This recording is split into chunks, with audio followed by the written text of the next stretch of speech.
Well, there have been many fictional detectives, Hercule Poirot, Maigret, even Clouseau, but none seem to have captured people's imagination like Sir Conan Doyle's Sherlock Holmes and partner Dr. Watson. The latest theatrical partnership in these roles is Jeremy Brett and Edward Hardwicke, who have starred successfully on both television and now at the Wyndham's Theatre in London. Wyndham's Theatre in London. Let's see them now in action. How do you find the word grotesque?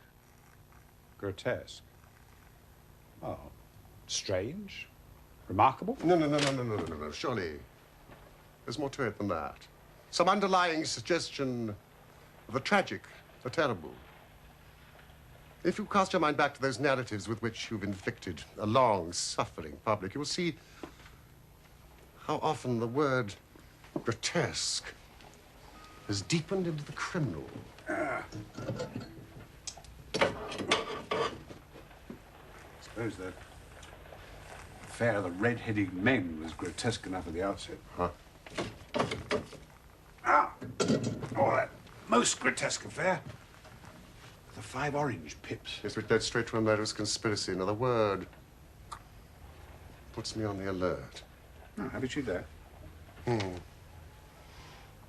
I've just had the most incredible and grotesque experience. Holmes and Watson, Jeremy Brett and Edward Hardwicke. Hello. They have enjoyed enormous success. All the stories have enjoyed enormous success. What do you put that down to? I think probably the miracle that Granada achieved was by doing the original stories. I think it was dreamt up by Michael Cox way back in 1973, our producer, really to put literature straight in regard to Dr. Watson. Because not the duffer anymore, but the good friend, the gentleman, the medic and the soldier, not the duffer. And I think by doing the stories, I'm finding that they actually stood up to the test of film. But it really is an extraordinary relationship between these two men, isn't it? They are very close. Yes, they're clubmen. I mean, I think one is a very private creature, isolated. They're both very lonely people at the beginning of the books, and they meet because they can't afford the rent. Do you think it's also this sort of Superman image that Sherlock Holmes has? I mean, he solves everything. I think he intrigues Watson with the speed of light of his deduction and logic. And I think that it becomes apparent, I think, especially during this play that we're doing now, at Wyndham's Theatre. Wyndham's, yes. You were at school at a place called Wyndham, yes. Wyndham's Theatre. It's because I think we're exposing the friendship, we're releasing the friendship through a little bit more. Also, we're very lucky, Edward and I, because we played the parts for 2.5 years together. And I'm not bored of it at all yet, because I haven't learned how to play him. So I was going to say, I mean, 5 years you've done it on television and 3 years, Edward, for you. Yes. Is there anything different for you, Edward, about doing it now in the theatre? Well, I mean, the main difference is just a completely different medium. And you are concentrating for 2 hours on a play, whereas with the filming, it's a day-long job and it goes on and on and on. It's just a very different feeling. I think it's an enormously enjoyable experience, just doing something different. Did you realise the success until you went into the theatre? No, I must be truthful, I didn't. I have been working since some sort of isolation in studio work, filming, for 5 years, and when we went to the public marketplace, which is what the theatre is, suddenly to find that there were children out front, I wasn't sure what the audience was. And I know we sold to 75 countries and were translated into every kind of language under the sun. And I'm thrilled. I mean, I still can't believe that. But I am beginning to be aware of the fact that because of the children, that it appeals to a much wider range of people than I thought. 5-year-olds, 6-year-olds, 7-year-olds are sitting there glued to the play. And they come around afterwards, and I've always thought Holmes was a sort of damaged penguin or a kind of black beetle. I never thought he was heroic at all. Yeah. I wouldn't cross the road to meet him. But there's also this amazing thing, don't you think, that Agatha Christie wrote about Hercule Poirot, but nobody ever thought that Hercule Poirot was real. But they do believe in Holmes and Watson, don't they? I mean, do you get letters to you as real people? Well, not exactly as real people, but I certainly think the characters are very real to a lot of people. And I think it's partially because Conan Doyle, rather like, it's a different kettle of fish in a way, but Ian Fleming did with James Bond, his detail and the precise detail of actual places and things which are mentioned in the stories somehow give it a terrific sense of reality, a terrific sense of Victorian and Edwardian London. I remember when Sir Alistair Cook said to me many years ago, about 1981, before we started, he said that the three most memorable people in the last 100 years are Churchill, Hitler and Sherlock Holmes.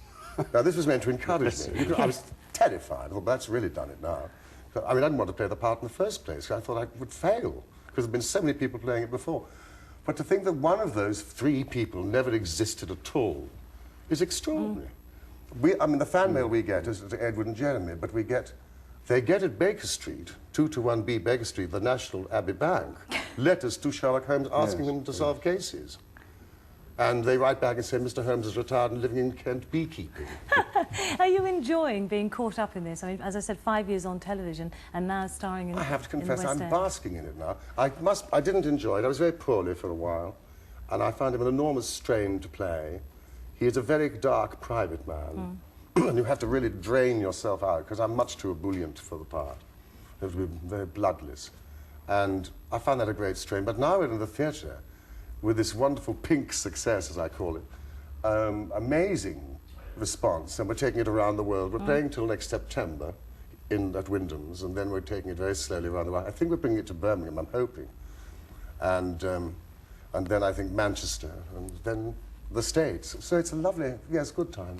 But anybody going to see it is not to expect a real whodunit. It's all the deduction, it's all the clues, but the case happens as the play ends.